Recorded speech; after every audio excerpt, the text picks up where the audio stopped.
Sir 2 అంశాలు sir. ఒకటేంటంటే మన డీసీసీబీ పరిధిలో జడ్చర్ల ఉంది సార్.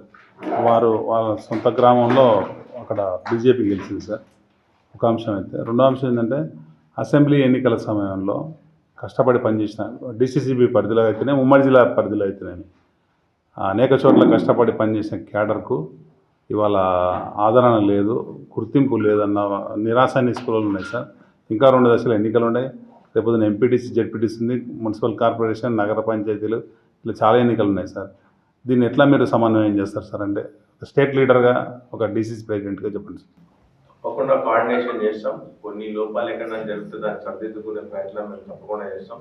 ఇలా అంటే కొన్ని ఎన్నికలు మేము ఓడిపోవడానికి కొన్ని కారణాలు ఏంటంటే, కొంతమంది పని కట్టుకొని కొంతమంది ఇది చేయాలని చెప్పి ఓడిపోయిన ఉంది వాస్తవమే. కానీ అసలు ఏం లేదు. తప్పకుండా గ్రామ ప్రజలు ఇప్పుడు రేపు రాబోయే 2వ దశల ఎన్నికల్లోనే మీరు అందరూ కూడా చూస్తారు ఏ విధంగా మేమంతా కూడా ముందుకు పోతాం, ఏ విధంగా మమ్మల్ని ప్రజలు ఆదరిస్తారని చెప్పి కోఆర్డినేషన్ ఎక్కడెక్కడ లోపమైందో అవన్నీ కోఆర్డినేట్ మేము చేసుకుంటాం. రేపు రాబోయే ఎంపీటీసీ, జెడ్పీటీసీ, అర్బన్ మున్సిపల్ ఎలక్షన్లో కూడా మేము తప్పకుండా అందరినీ కోఆర్డినేట్ చేసి వీలైనంత వరకు కూడా మేము కాంగ్రెస్ పార్టీలో ఉన్న వాళ్ళు, కాంగ్రెస్ పార్టీ జెండా ఉన్న వాళ్ళకు పెద్దపీట వేస్తాం. తప్పకుండా వారినే మేమంతా కూడా ముందుకు తీసుకొచ్చి, ఎందుకంటే ప్రజలు కూడా కాంగ్రెస్ పార్టీలో ఎవరైతే నిజంగా కూడా నిబద్ధతతో పనిచేస్తున్నారో వాళ్ళకే పట్టం పెట్టడం చేస్తూ ఇలా మేము చూసినాం. కొన్ని తప్పులు మన నుంచి కూడా జరిగినాయి.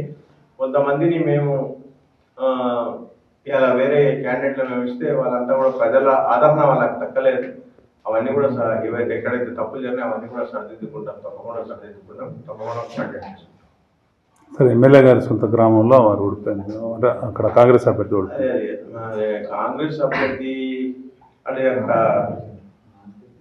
పోటీ అక్కడ కొన్ని కారణాల వల్ల అక్కడ పోవడం జరిగింది తప్పితే, అక్కడ ఎమ్మెల్యే గారు అంతా కూడా అక్కడ కాన్సన్ట్రేట్ అంటే కంపల్సరీ ప్రజలు ఇంతగానో మనం ప్రజల కోసం చేస్తున్నాం, మనం కూడా ప్రజలకు చెప్పాలా అంటే మనకు తప్పకుండా ప్రజలు, ఎందుకంటే ఆ గ్రామం అభివృద్ధి జరిగినంత ఈ గ్రామం అభివృద్ధి జరగలేదు. రాజాపూర్ మండలంలో అంత డెవలప్మెంట్ చేసిన తర్వాత ప్రజలు ఏదో వ్యక్తిగత దీంతో దాన్ని ఓడించడం జరిగింది తప్పితే, నిజంగా కూడా వాళ్ళ అభివృద్ధి కోరుకునే వాళ్ళైతే నిజంగా కూడా గ్రామం ఇంకా అభివృద్ధి జరగాలంటే ఇలా వారికి పెద్దపీట వేయాల్సిన అవసరం ఉండే. అది ఏదైతే చిన్న తప్పులు జరిగిపోయి ఉండొచ్చో అవన్నీ కూడా రేపు రాబోయే ఎన్నికల్లో మేము అన్ని కూడా సరి చేసుకుంటాం. సార్ మాట్లాడిందా సార్ ఈ ఓటమి గురించి ఎమ్మెల్యే గారి దగ్గర? మాట్లాడడం జరిగింది. వారు కూడా ప్రెస్ మీట్ పెట్టి అలా మాట్లాడుతున్నారు. కొన్ని కారణాలు కూడా చెప్పారు. వారే స్వయంగా ప్రెస్లో చెప్తారు.